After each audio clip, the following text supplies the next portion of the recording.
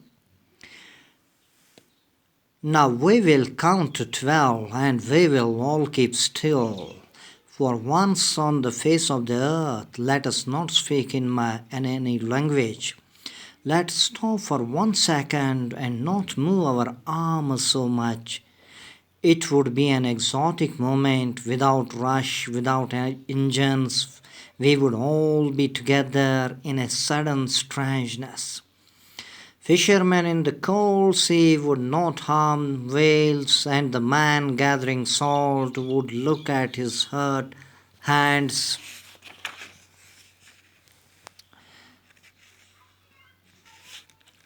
Those who prefer green wars, wars with gas, wars with fire, victory with no survivors, would put on clean clothes and walk about with their brothers in the shade doing nothing.